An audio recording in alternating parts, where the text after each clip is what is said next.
dad or father, mom or mother, grandmother, grandfather, boy, girl. Because boys wear hats, right? So boy, girls have smooth skin, just like me. So smooth. Good morning, everybody. All right, so this is Angel Watch. I would feel guilty if I walked away from the camera without, talking a little bit. So I figured I'd kind of talk a little bit about my own fathers, multiple.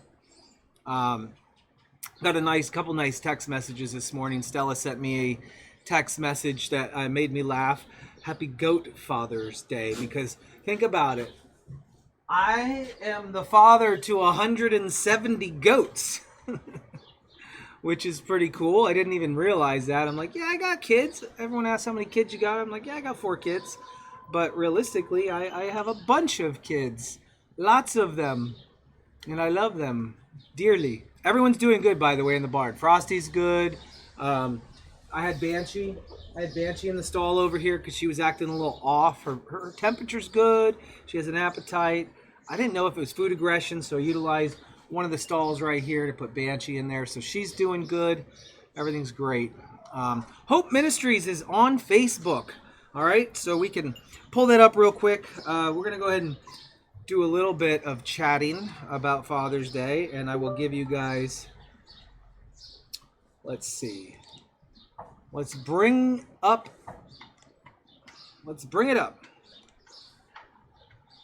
All right, we have my phone screencasted to, oops, that's not what we're supposed to do. This works a little bit better right here. All right. So if you're on Facebook, just open up Facebook and just in the top hand section, just type in Hope Ministries, and you can see that green icon right there. And they used to live in the old farmhouse at Lake Road. Now they're back in Texas. They were supposed to buy the place, but it didn't work out. They do a live stream every Sunday. You can join them live. Today was Genesis 22. It's week 28. Thank you. I never asked for prayer, but here's a time. Could you pray for me, please, as my wife gets stuck on a song or a tune or a thought, and she won't let it go? My comment about her, and this is really... So there it is. That's it for you. I did share it over on the main page. So, no, Tammy, I haven't heard from Britt. Why double comment in normal chat and overlay on the screen too? I must have missed the talk about what the purpose serves. I realize that some of you guys think that this chat is redundant and stupid, and it shouldn't even be there because you already have your comments and you're used to swiping away your comments and you don't want to see them, you don't want to be a part of it. Listen, I have goals. I have plans. I have plans and I have goals to do stuff, and it includes that. And the reason why it includes that is because I want to take the first hour or the first bit of each one of my angel watching streams, because for that first hour, I talk to you guys. The rest of the night, you guys just angel watch. You just angel watch. But I want to take the first hour of that and record it, of this. Now, I haven't done it yet, but I have plans to do it.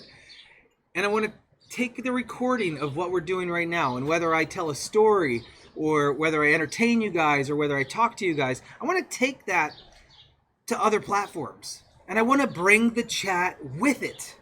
Because when somebody... That was I don't know what that was. That was an update on the Cozy calendar, meaning we just booked another event. And I want to take this chat to another platform or another channel or another page. And I want people who have never seen our stuff to see the interaction and the family interaction with everybody. So, yes, I have the control to just get rid of those comments. Just like that. Poof, they're gone. Right? And this is great. This is good. And I know it. I see people, oh, it's taken up half of the screen. Guys, do you know what half looks like? Half is here. Half is like here. There's half. You still get another third, and then you can still see through it. It's fine. It's fine. So I just see a lot of people maybe just not used to the change, but listen, I'm trying to go with the times, and I'm trying to make things better. I'm stagnant, guys. I'm stagnant on YouTube. It's kind of stuck at a lull. It's not growing, and so I have to make some changes to try to bring in some new people, right?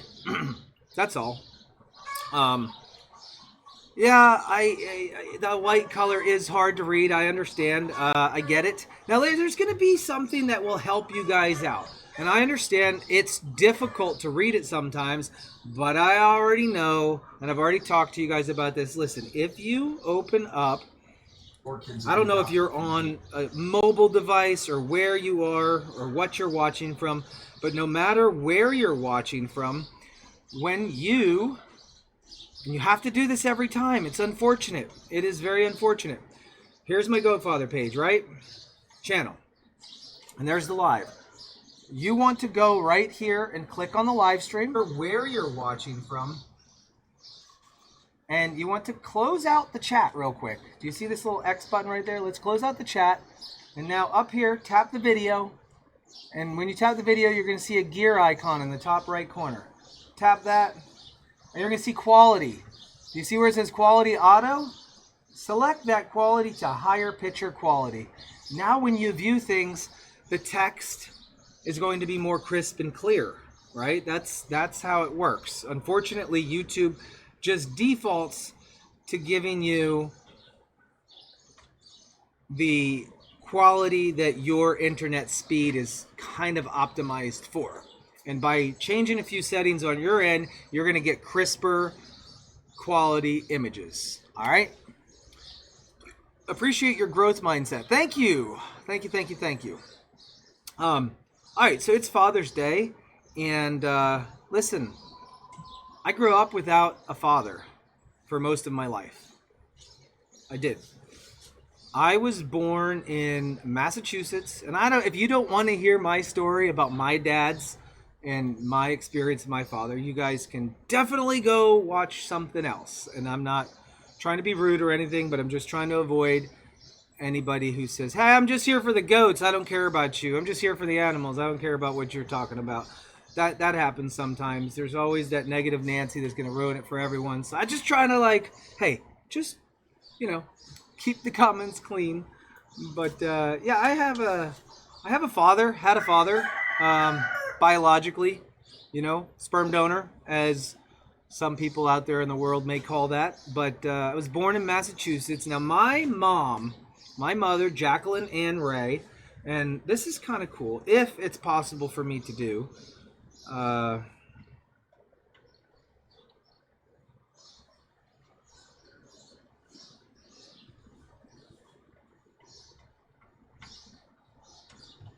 I wasn't quite prepared for all of this, but I'm just going to go through a couple of things here. Now, this is my mother, who passed away in 2008. And we look alike, right? She looks like me. She was a pretty girl. She was 47 years old when she passed away. Now, my mom, unfortunately, didn't live the best lifestyle. She was in and out of relationships her entire life. She dabbled in a little bit of substances here and there. And prior to me, she actually had my sister, Erica. And Erica is 1 year older than me. She was born November 1st, 1981. I was born March 21st, 1982. Now, we have different fathers. My mom met my sister's dad in Massachusetts, and she got pregnant. And before my sister was born, her father unalived himself. They found him down by the creek. and he was gone. So my sister has never met her father. And quickly after that, obviously, my mom had linked up with my dad, which they weren't technically dating-ish. I think they were just,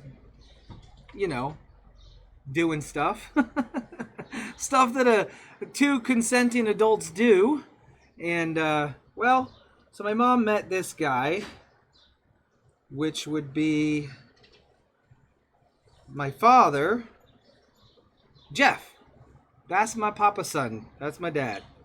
Now, we call him sperm donor because they never lived together. My mom basically moved away from him and everything else when I was very, very young. I mean, in fact, they basically broke up as soon as he found out she was pregnant, or she didn't want him. I don't know the details about my dad and my mom, but I do know that they weren't together.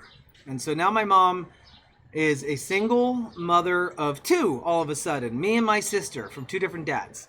And she gets hooked up with another guy. And this guy, not a very nice guy. My mom we had a pretty traumatic childhood growing up. I don't remember it. I can listen to stories from my sister or stories from some other people in the family. No, unfortunately, God rest both of their souls. They're both gone. My dad died about 2 years ago, and my mom died in 2008. So I never actually knew my father. When my mom met, and I'm starting at the beginning, when my mom met my dad and then this other guy, there was trouble in the neighborhood. There was definitely some trouble in the neighborhood. She got linked up with this guy named Jerome, and Jerome was not a very nice person. And unfortunately, he was extremely violent. And this is in Massachusetts at that time. And I believe I must have been 3 years old, and my sister was probably 4, or maybe 4 and 5. Again, I don't remember any of this. But there's a newspaper clipping of what I'm about to tell you. And I'd be interested to find where that clipping is at. But I've read it. I've seen it. I know it's true because it's factual. It happened. My mom and this guy Jerome were in a very violent relationship. And my mom decided it was time to leave this guy Jerome. And he left him. She left him. Brought me and my sister to Grandma's house. And we went to Grandma's house, and Jerome shows up swinging a baseball bat, looking for my mom. And turns out he went inside and he attacked my mom with the baseball bat, which had kind of pitted her face up and given her some scars and left her there for dead, basically. And he grabbed me and my sister and threw us in the trunk of his car. Right? And as we get hauled away by this kidnapper who assaulted my mom, who he left for dead, my grandmother obviously called 911, and the police were dispatched, and it turned into a standoff. Eventually, the police did find him, and we were at some sort of dumping grounds or maybe construction site where it was, and the police had guns drawn. Me and my sister were in the trunk, and eventually somehow they negotiated the release of us, and Jerome got 18 years in prison. And my mom, being my mom, decided she would find another boyfriend. I feel like she was that type of person that just always needed somebody. She always needed to be felt like she was wanted or needed or loved by somebody. And so she had another guy named Dickie. Yes, Dickie is his name. She ended up meeting up with Dickie, and while she's with Dickie, and I'm not going to say last names just for the safety of some people here, but and again, this is all through not memory, but through stories that were told to me in newspaper articles and family members telling us what happened. Now, Dickie, as you can see, I didn't have a very steady father figure in my life for the longest time. I was basically, you know, just didn't have one. There was always random people in my life. So Jerome from jail was threatening my mom that when he gets out, she's a dead woman. Right? That's what he says. He says, listen, we're coming after you. I got people on the outside. I'm coming after you. That scared the bejesus out of my mom. Dickie had relationships or family in Washington State. All right? And so we hopped inside of, remember those 80s vans with the triangle window in the back? My goodness, I would love to see, because we hopped in a van and we drove cross country with Dickie, my mom, and my sister from Massachusetts to Washington State when I was like 4 or 5. And that's when I have my first vague memories of traveling cross country. I want to see this 1980s van with ladder on the back and a triangle window on the side, and I had a picture of a sail ship, like a picture of this sailboat, like airbrushed on the side. It looked okay, I gotta find it. My mind tells me I gotta find it. It was kind of like this. It was kind of like this right here, that classic look. It had the ladder on the back, and it had, oh look, what was that? What was that all about? Look, there's sail ships. Maybe the window was round. Maybe the windows were round. Listen, we drove cross country in that bad boy. Maybe it wasn't triangle. Again, I was like 4 or 5, and this is my first recollection of this. And we got loaded into this thing, and we went cross country. Oh my gosh, no, that's an island, isn't it? Okay, either way, it was very, very similar to that. Oh, wait, there it is. There it is. There's the triangle window.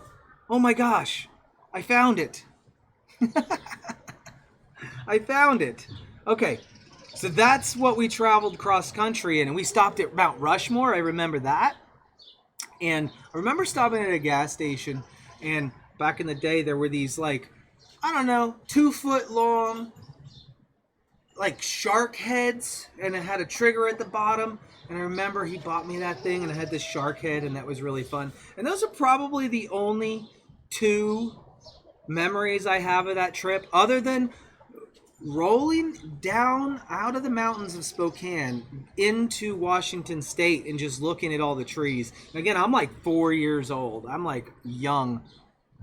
I'm really young, and I don't know what's going on, but I know my mom's running from this guy. Literally took her kids, me and my sister, away from grandma, grandpa, my other sisters from my father's side, cousins, all of that stuff, because she was scared for her life. And we went 3,000 miles away, as far as she could, and we disappeared. We disappeared, and that was that. And it wasn't until I was probably 8 or 9 before I think my mom had finally released the information on where we were, because my dad, my real father, Jeff, had finally sent me my first birthday card. My real dad sent me my first birthday card. I was so excited. And then the following year, and this is the only gift I ever received. Hello! Oh, hey, sorry. Yeah, on a live stream. Wait, I'll be right back, guys. No, you're good. Sorry about that. Okay. You're good? Is everything good? Yeah, you can wander around.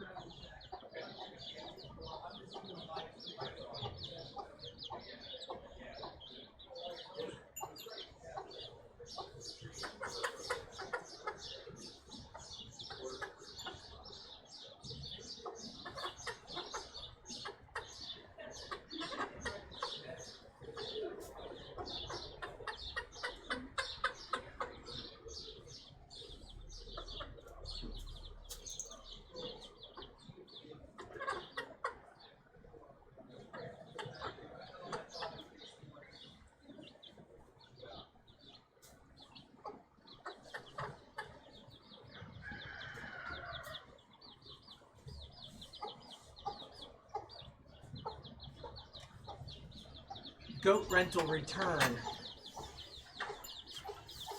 All right, we had a goat rental return. Let me catch up on a couple comments while I'm here. And then try to regain my train of thought here.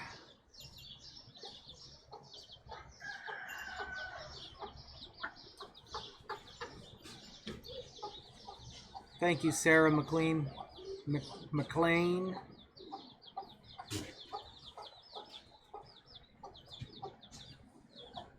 Yeah, your bell has to be set to all notifications.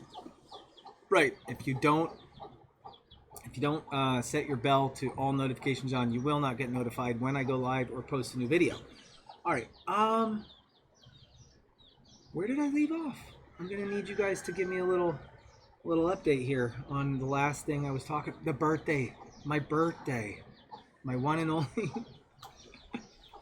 I did. I opened up the package, and I got the card the 1 year, and the next year I got a remote control car, and it was an RC car, and we were living in some low development housing, kind of like apartment complexes, and I felt like the cool kid there because nobody had remote control cars. Not in like the late 80s, early 90s. I don't even know when this was, and I got this remote control car, and I just felt like I loved my dad. I didn't know my dad. I didn't ever meet my dad, but I felt like I loved him because he sent me a gift. Thank you, Cindy.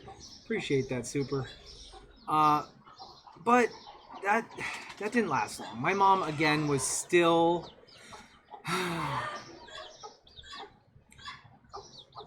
My mom was still in and out of many different relationships, off and on, like all the time. And I always felt kind of clingy to the men that she would bring into my life. You know, I just thought that, you know, is this going to be my dad? Is that guy going to be my dad? You know, it was always like, I thought somebody was going to be my dad, but it always turned out to be another dumb, idiotic type of guy, most likely wrapped up with some sort of drugs and alcohol. It was always an intoxicating environment. So intoxicating. One of my early childhood memories was actually sitting in this low-income place, and she had a bunch of guys over, and they were at the table, and it was a round table, and it was, you know, there was a cup in the middle of the table, and I guess it had liquor in it. And everyone was taking turns throwing quarters against the table, trying to get them to bounce inside of it. I never even played this as an adult. I didn't even, and I'm, you know, as a little kid, I'm watching these guys bounce quarters, and then they drink it, and then they bounce another quarter into the cup, and then they drink it. And I'm like, well, I want to play because I'm a kid, not knowing the consequences of what would happen, or even the irresponsibility of the adults that allowed me to drink the contents of that cup. And I did. I got the quarter in the cup, I drank the contents of the cup, and the world spun that whole night. I couldn't sleep. I was laying on the couch, and I was just drunk, and I was spinning in circles, and I didn't know which way was up. I was crying to my mom, and it was horrible. It was a horrible experience. And that time I must have been 8 years old, maybe 9 years old, and I don't know. I just think these are my early childhood memories that come and go, and I don't remember all of them. And my sister tells me of some even worse ones, but I remember other guys being at the top of the stairs and watching my mom. This is not a joke. There was a guy named Mo, and me and my sister called 911 on Mo because we're at the top of the stairs watching them scream and yell and argue at each other. And Mo, he's got my mom against the wall by her neck. It was horrible, horrible, horrible, horrible. So there was this time that I got involved with a youth group. It was a very small town, Kittitas, Washington. Look it up. I think we had a population of less than 1,000 of the entire town. There were 562 kids in that school district from K through 12. I had 22 people in my graduating class. So this is a really small town in the middle of nowhere. And there's like one church, and so I end up getting linked up with the youth group there, and I'm having a good time at the youth group. I'm enjoying meeting other kids, or at least doing something in a kind of clean environment spiritually, and it was good for my soul, and I just wanted to spend a lot of time there. And there was this pastor named Doug, and Doug had this mustache. Imagine if I were to shave this off and this off. You guys have seen that handlebar mustache that comes down like that. Well, so Doug was a youth pastor there at the church, and Wednesday nights we'd go in, and I remember always having fun with this guy named Doug. Us and the kids. One specific memory I have about him was he had tied a string down, and then he had marshmallows on here, and he had to try to toss them up and land them in his mouth. He was fun. He was a breath of fresh air for me, and I was beyond ecstatic when, because it's a small town, I come to find out that my mom is going to date this guy Doug. I'm thinking, they start dating. I'm like, holy crap, somebody different in her life, somebody that I knew first and I thought was a good guy. That would quickly change, guys. Things really went downhill for that. He stopped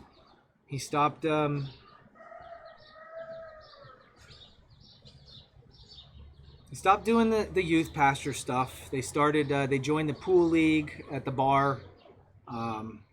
It was a lot of the same backward stuff. Now look back at it, and maybe my mom corrupted him, which probably.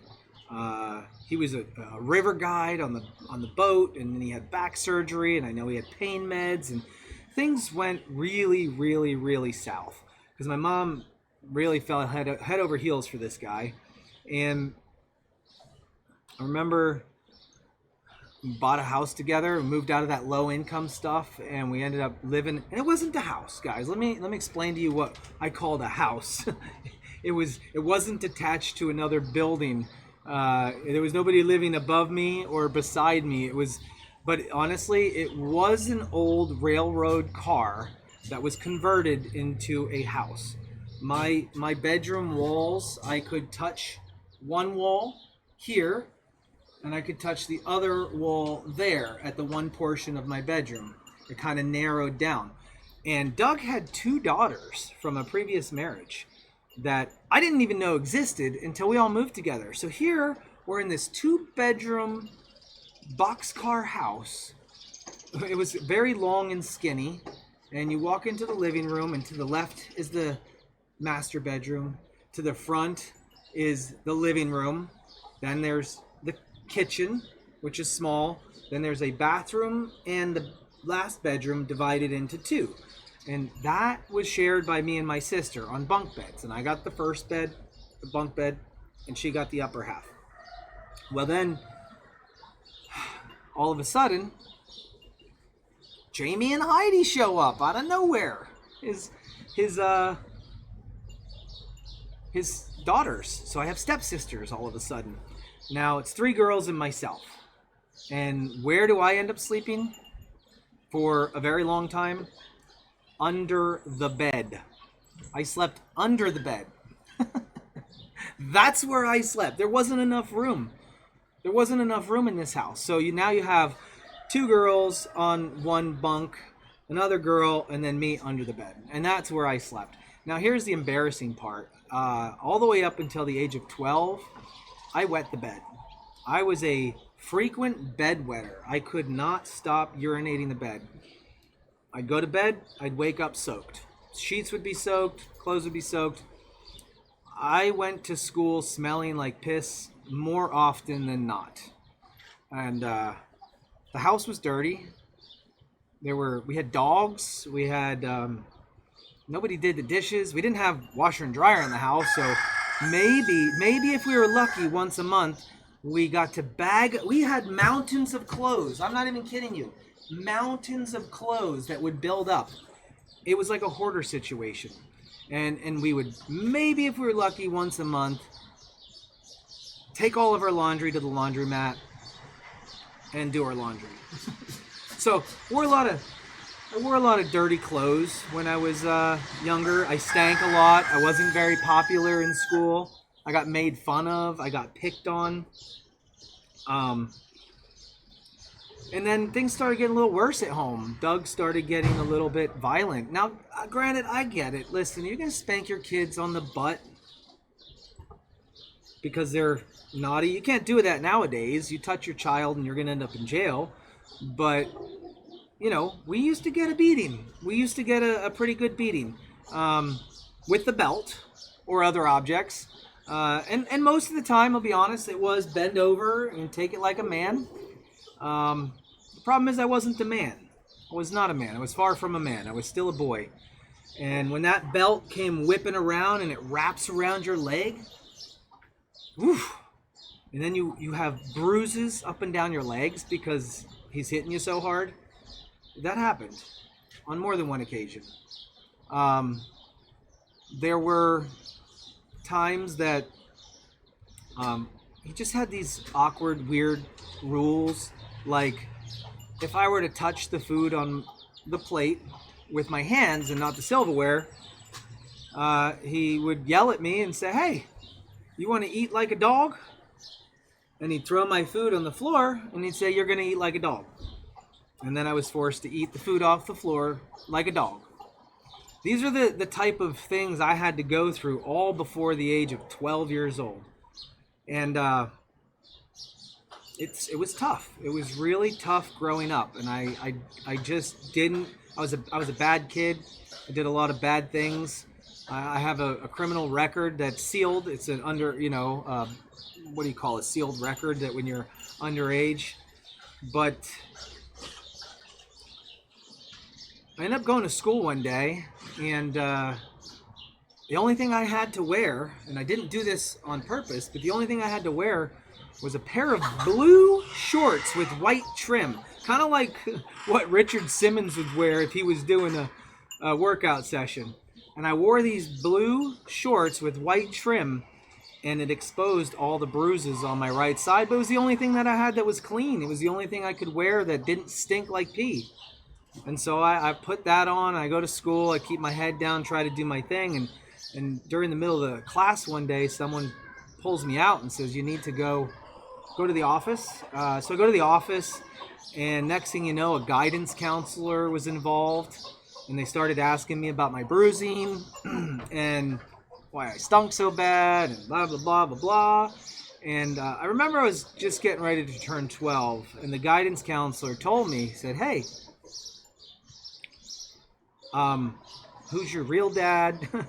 You know, obviously we had left. I didn't know my real dad. I never met my real dad, but I felt like I loved him. I felt like he loved me because I got a card from him. I was tricked. All these other men that were in and out of my life trying to be a father figure, they weren't really there for me. They were there for my mom and what other shenanigans they were up to. And they said, "Hey, you could live with your real father. You have the choice on which parent you want to live with when you turn 12 years old." And I'm like, okay, yeah. I really pushed for that so hard. So started up the communications with my real dad, saying, "Hey, I think I want to live with you." Now, he's 3,000 miles away and I've never met the guy. But next thing you know, I'm on a plane. I'm on a plane with a badge that says underage flyer. And I packed my bags and I left Washington State at the age of 12 years old. And I land in in Massachusetts. And I remember getting picked up by my biological father that I met for the first time. And it was weird. It was strange. It was awkward. He put me in the car and he had his head down and kind of just like sped through New England until we got to this apartment that lived upstairs. And he had a girlfriend, and the girlfriend had a boy, a son. He was 2 years old. And,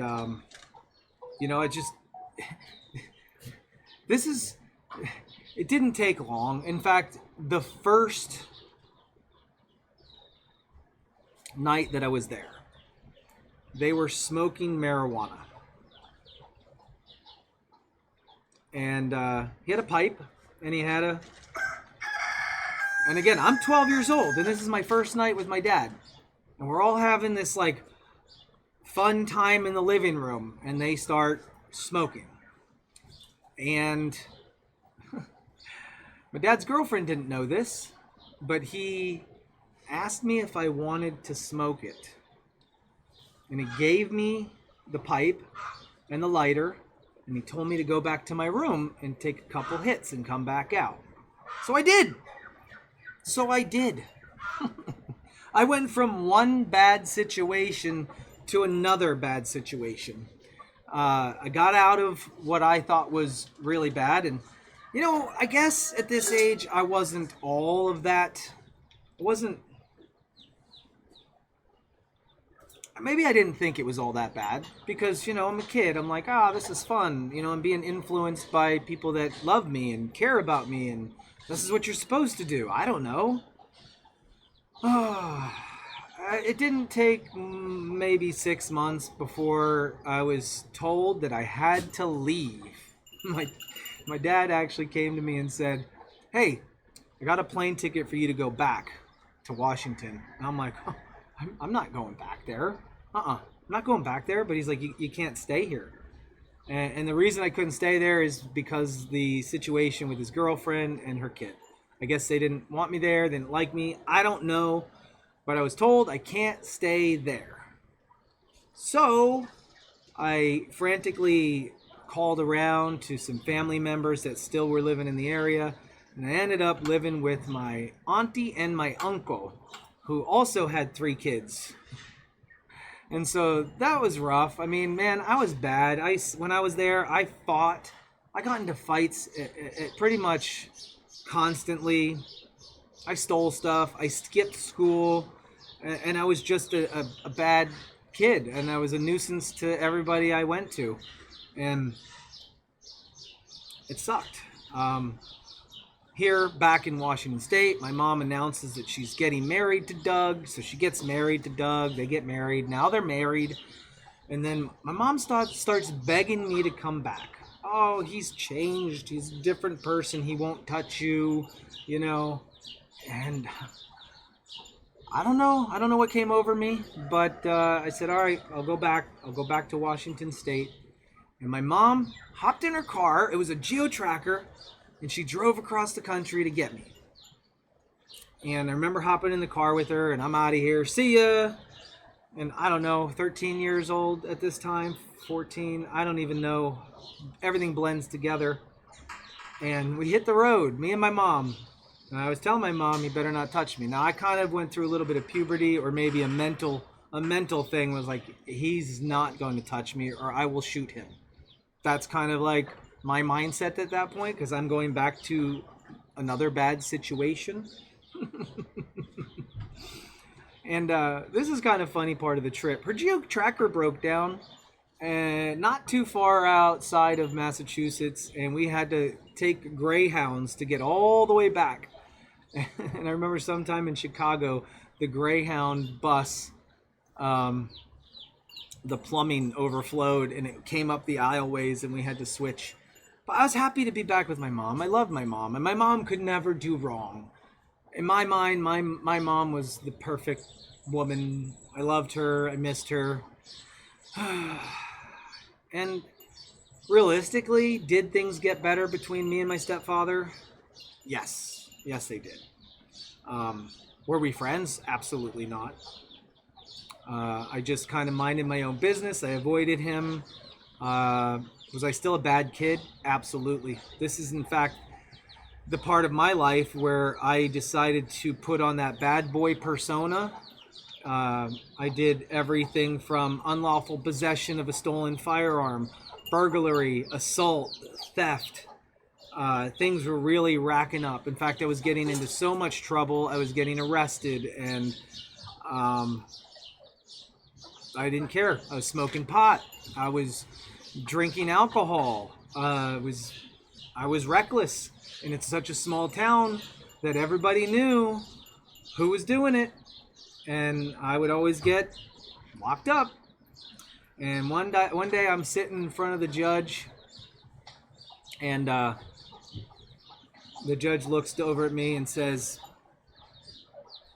"Is there any reason why you shouldn't go to jail?" I'm 16 at this time. I don't know. I had nothing to say. And he looks over at my mom and my stepdad, and he says to them, "Hey, is there any reason we shouldn't put him in jail?" And my stepdad looks at the judge and says, "Lock him up."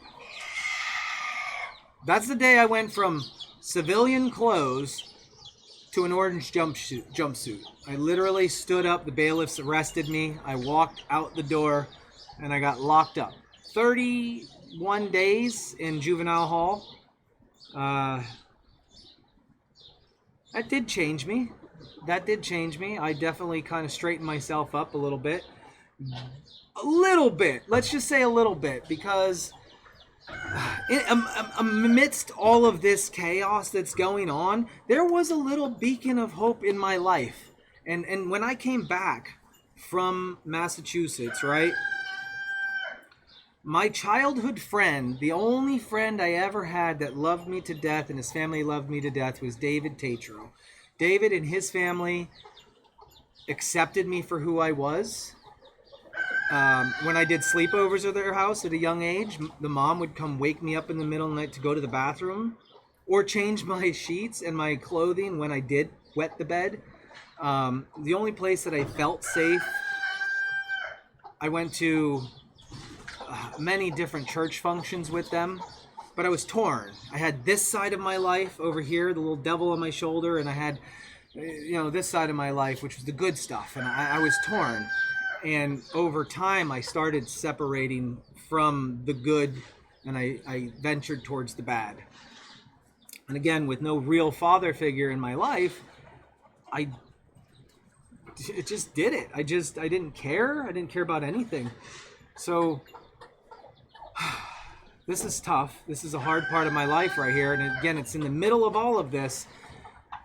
I remember at lunchtime, we're in the gym. We would go to the gym every lunch, and we'd play basketball. Now, David was a very, very hardcore Christian man, young man, but his faith meant the world to him. David was like, he would wear, iconic T-shirts about Jesus Christ and Christ's life, all this is basketball.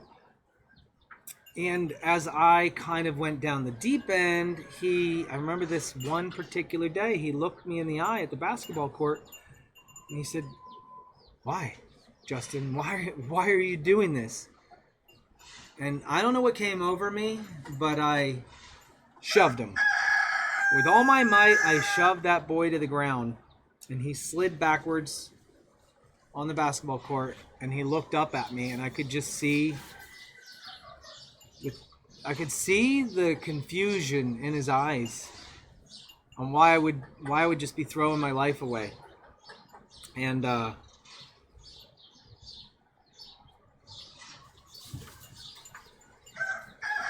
we packed up that day to go home, and he had to ride the bus. He's a bus rider, and I am not. I would walk to school, and I walk home. And I stopped by the bathrooms, and he had, the most noticeable shoes that you would ever know. And I saw in the stall his shoes as I walked in the bathroom. So I knew he was sitting on the pot in there, and most likely he was probably crying. I don't know. And this little piece of me wanted to say, "David, I'm sorry. I didn't mean to." But I didn't. I peed, washed my hands, and I left. And that night was the worst night of my life. I got a call from his sister that they found him hanging by a rope in the garage.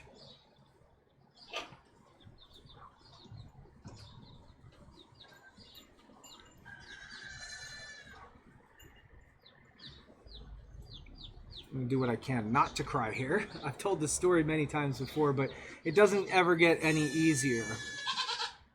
I'm not going to get into all the specifics behind it, but I was told by the family that it was not my fault.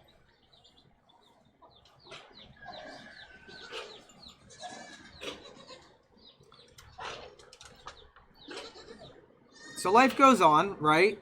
Me bearing the weight of that, me not having a father figure, me literally going deeper and deeper into crime and whatnot, not giving a crap about nothing. And eventually my mom and my stepdad, they upgrade. We upgrade out of that little old box, that little old train cart of a house, and they buy 5 acres. They buy 5 acres of land in the country. They get out of town. They buy a crappy old trailer and they sit it in the middle of the 5 acres. And next thing you know, I'm living in the outskirts of town on 5 acres of land surrounded by thousands of acres of farmlands and animals. And this is my first introduction to any type of animals or any type of farming. And I liked it. I liked it out there, except I was far away from my shenanigans. In order for me to get into my shenanigans, and I didn't drive, I had to find a ride with somebody. But I remember catching the bus. I had a very long driveway. I had to walk this long driveway, and I had to sit there at the end of the driveway. And the closest house was, 5 football fields that way. And there was a girl that I used to ride the bus with. I'd get on the bus there. We'd pick up. This is going to make it very difficult to tell my story. Hey!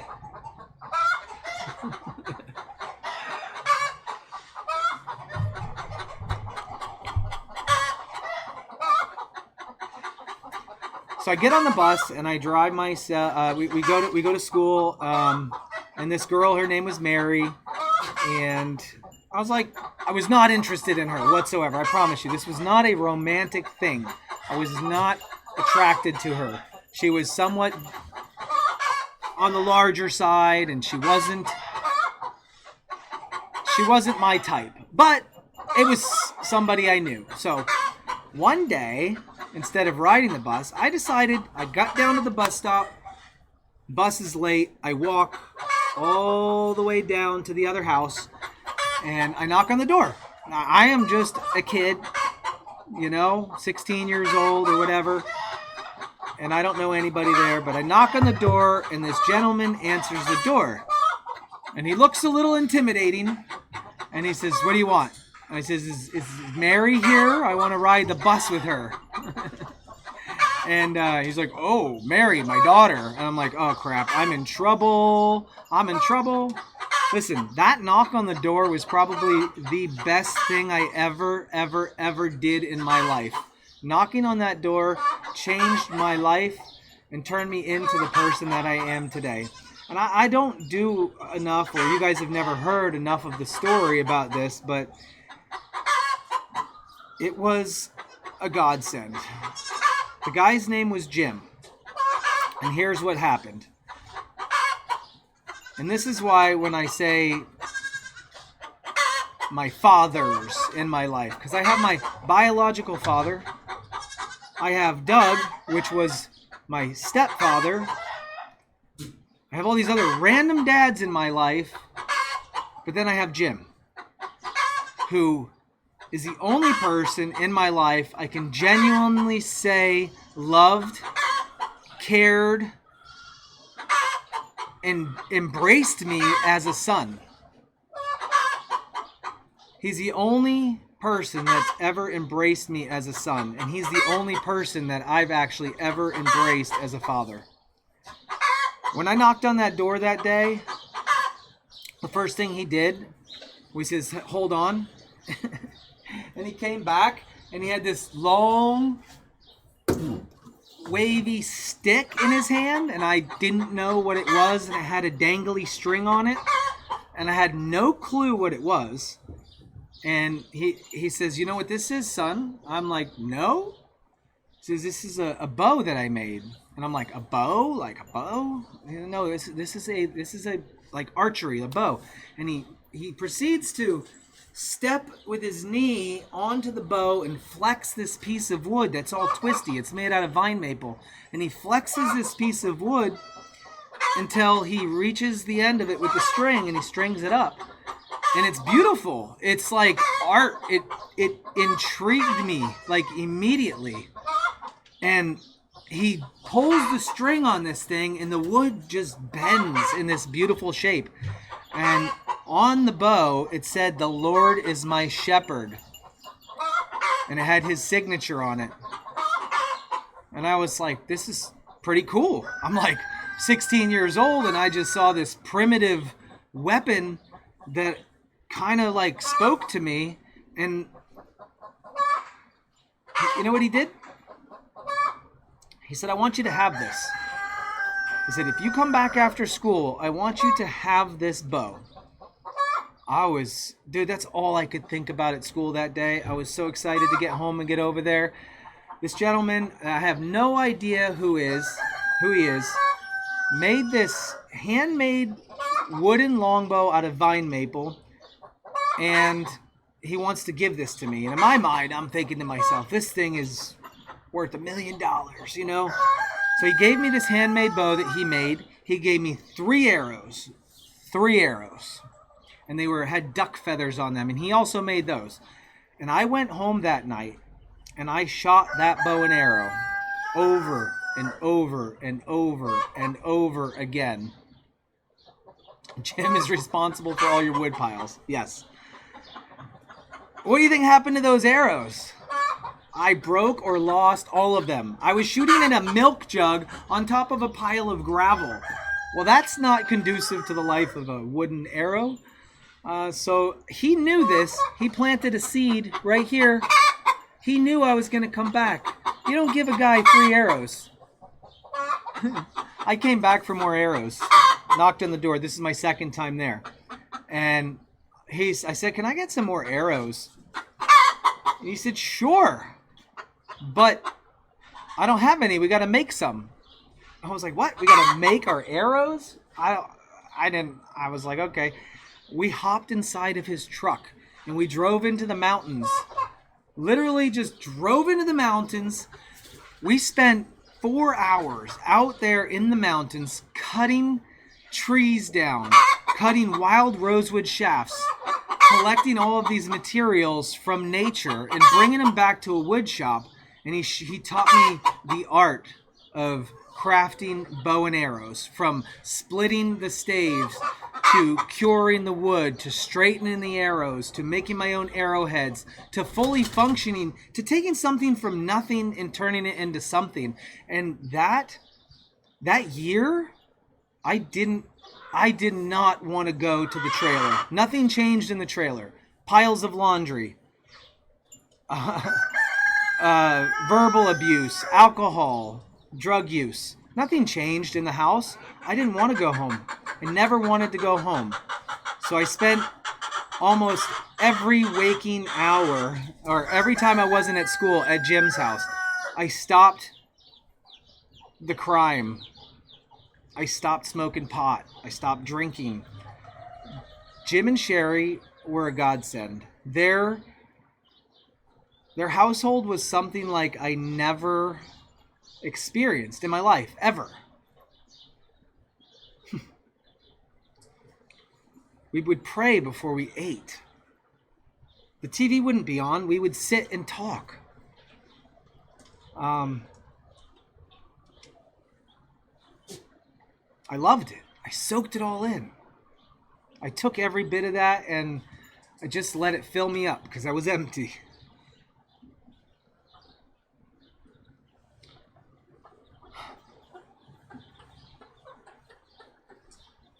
Remember the one time I was probably wearing the same pair of shoes for 3 years. I had holes in the shoes. They'd talk to you like Donald Duck. My clothes were dirty. I came home from school one day, and I call it home because I went there. And they had a present for me. It was a new pair of sneakers.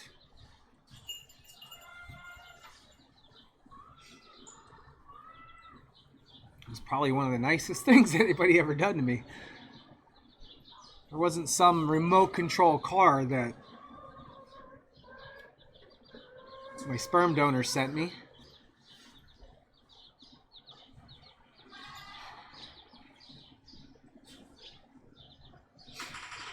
Life was good. Life was good. It's exactly where I wanted it to be. Things were changing for me. Things were changing for me until they weren't. Because life is not that easy. My stepfather and my mother absolutely despised the fact that I was spending so much time at Jim and Sherry's house. And I was told to leave. I was told to get out of my own house at the age of 17, or I needed to start paying rent.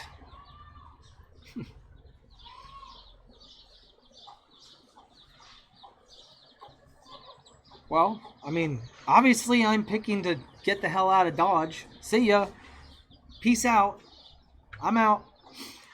So this was tough because I didn't know what to do in this point in my life, because I still had my bad friends. I still had those people I was associated with that I was getting away from. And then I had Jim and Sherry. This life that I loved and I didn't want to leave. But here I'm being forced out of my house. And I didn't want to ask them to stay there. I didn't want to do it. I asked some other friends if I could sleep at their house, if I could live with them for the last year of high school. And they said yes. They said yes. And I remember the day I told Jim and Sherry that I was moving out. They didn't let that fly. They didn't let that fly. They said, no, absolutely not. Nope. They switched up some stuff in their house. They opened up a room in their house and they said, you're staying here. And that's where I went. And life continued to be good. I wasn't allowed to get a permit or drive with my mom and my stepdad because of my own choices, but Jim took the time and effort to teach me how to drive, a stick shift, get a driver's license. He's the reason I joined the military. He's the reason I went to college. I wouldn't have done any of these things if it weren't for them. And I couldn't imagine somebody loved me so much. But they poured their heart and soul into me like their own children. And the funny thing is, they didn't really have any own children. Jim had 2 daughters, twins from a previous marriage, which he did not have custody of. And Sherry had no children of her own at all. And so they were foster parents. So the children that they brought into their house, they would foster. And they had a big heart. They had such big hearts. And they wanted to change these children's lives for the better. And they did. And they absolutely did. Anybody that went through those doors and left, they always left a better person. But something was different about me, because, I don't know, I couldn't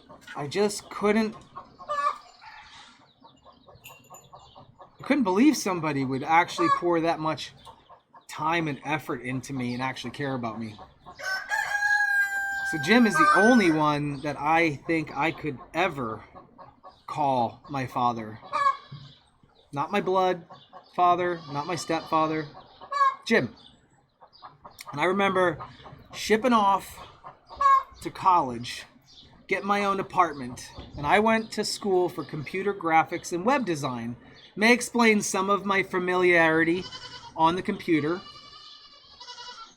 But this is back in 2000. This is old school stuff, right? Got on the computer, and I remember at school, all Jim wanted to do is build bow and arrows for a living, because Jim was a truck driver, he was a cabinet maker, he was a foster parent, and he was working like a dog. And they had their farm, they had animals, they had cows, they had chickens, and all he wanted to do was sit in his shop and make bow and arrows. And this is where it kind of gets really fun and life just changes for the better all around. I get so hooked on his bow and arrows that every week and every waking moment, we are just building bow and arrows. And we have a shop full. I mean, I'm talking hundreds of bows. We're giving bows to people. We're going to rendezvous and we're dressing up in gear. Guys, I gotta pull up. I would like to pull something up for you. Just had a memory.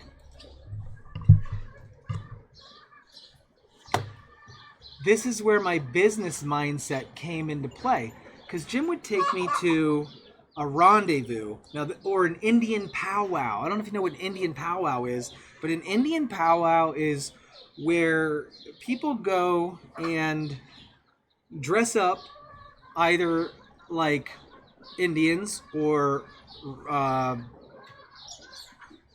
don't know, what do they call that? When you're wearing those pants that fold down in front. Either way, it's old school stuff. We would trade our wares. I'm going to show you this picture. It is,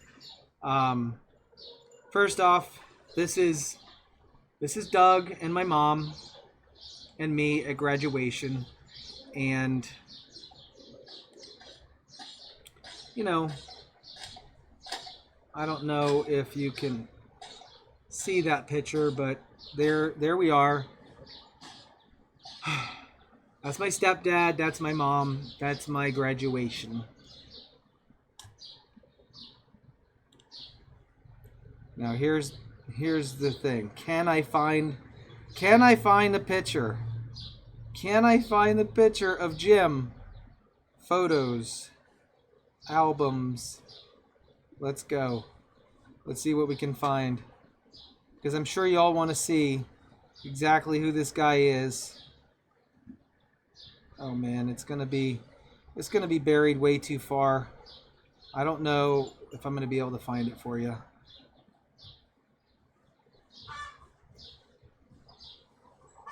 Here we go. I think I found it. All right, let's go through a little album here, guys. Let's go through a little album.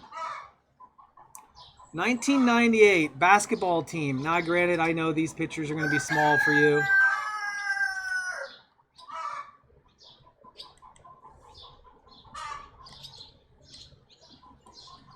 Here we go. So, of course, I was into sports. I was into basketball. I was into other things. I was pretty in shape. There I am, number 31. Never really was all that great. Here I am as a young child. This is 3rd grade. This is when that's when I first moved to Washington State. It's funny, I can still recognize those faces of all the other kids. All right, here we go. This is Jim and Sherry. This is Jim and Sherry.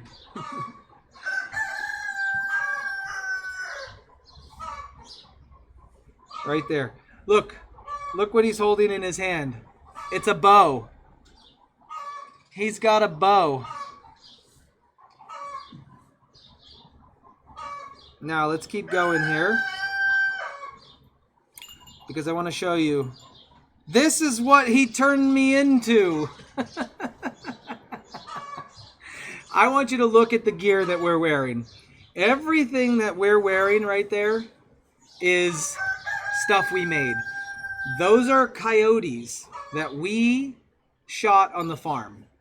The necklace, I still have it to this day, is a memorabilia necklace made out of rawhide that we stripped off, and each part of an animal that we ever hunted. He taught me to never waste any part of an animal. This was at the hotel room, and we were selling our wares, and we are all dressed up and ready to go. And I'm 18 years old. Here's us and the boys in his kitchen. We called ourselves the Coyote Pack, hanging out at Jim's place. Jim wasn't just a mentor in my life. He was a mentor in so many other people's lives. It was really awesome. Guys, this is what you would do at Jim's house. You would sit at the table and you would either craft, or you would talk, and you would pray, and he would give us life lessons. And there he is, right there, second to the left. And unfortunately, some of the people in this picture went down the wrong path. They continued down that path, but this, guys, is my best friend, David Tatro. 1998, February 25th, 1998. 1981 to 1998. I have found David my servant, Psalm 89:20. All right. Now, here's my biological father, which I made a couple of trips to see him when I was 18. I went back out to Massachusetts, and I did get a chance to see my father as an adult. This is both of these people are passed now. This is my grandmother, and this is my father. This is Jim and I playing around. We were friends, man. We were best friends. This was not just like a father-son relationship. In fact, I did message him Happy Father's Day this morning. He is still in our lives. This is Mary and Jim. Again, I swear to you, I was not interested. She loved me. She loved me so much that she wrote my name on the chalkboard many, many times. Here I am again in my primitive gear, all decked out. And so as you can see, the memories here are so phenomenal and so great. I will never forget. I want you to look at this picture real quick, and I want you to look at that rifle. That is a black powder rifle with a tiger maple stock, and it is expensive. Now, I want you to look underneath her left elbow. What do you see under her left elbow? Cash. Lots of cash. We would go to the woods, and we would make things. We would bring them back and we'd bring the materials back, and we'd make something from nothing. And then we would go to these events, and we would sell it, and we made all this money. And we traded for rifles and furs and pelts. And I felt business at that point. I knew I wanted to do something for business, but I knew more importantly, I wanted Jim to not have to drive a truck anymore. I wanted, more importantly, not for Jim to slave at a cabinet shop.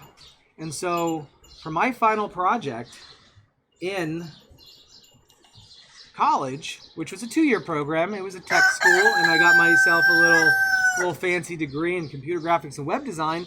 I designed and built him an online shopping cart.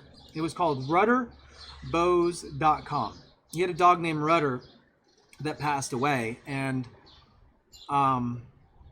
that was the name of his company. So this was this was 2000, 2001. I designed him a website that was a functional website where people could purchase his bow and arrows on the internet in the early days. And my gosh, I did not know how wildly successful it would be. I shipped off to boot camp, and my goodness, guys, when I tell you the orders started rolling in, they started rolling in. He got to quit his job. His wife got to quit her job, and they got to stay home and make bow and arrows and ship them all over the world. In fact, it got so successful, they built a house on tons of acreage. They built a professional shop. They had employees. They were shipping all over the world. They had contracts with big companies. And I was just so ecstatic about it. So ecstatic. Because he got to finally live his dream. He was rewarded for all the good he ever did in life.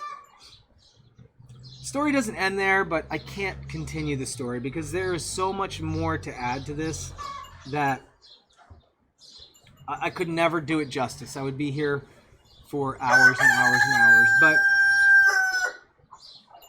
Father's Day today, all I can do is say that I'm thankful for Jim being the only father that I ever considered a father, for pulling me out of the depths of my darkest times and directed me towards God and directed me towards good. And I was able to make something of myself because of somebody that actually believed in me. I want to say thank you for that, Jim. It's absolutely amazing what you did, and you changed my life forever. So,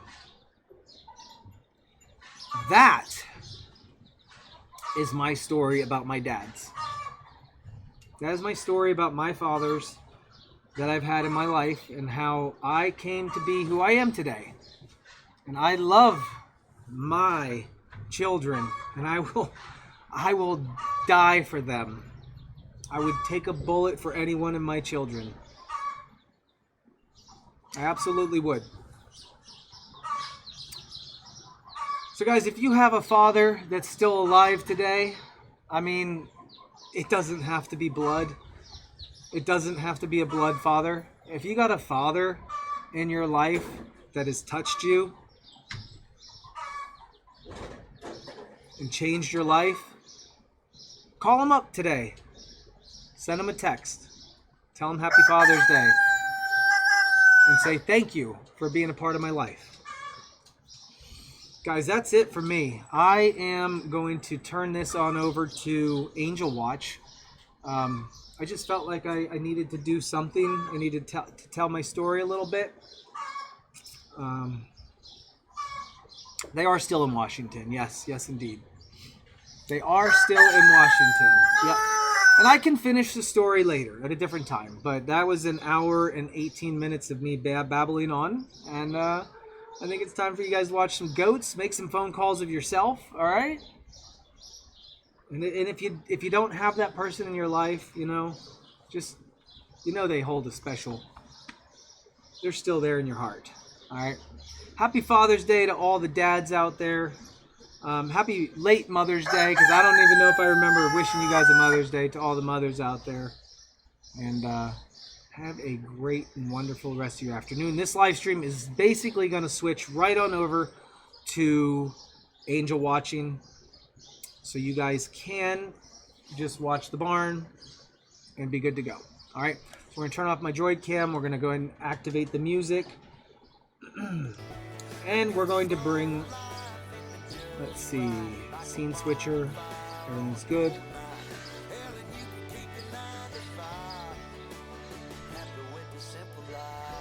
There you go. Let's double check our cameras, everybody. Make sure everything is good to go.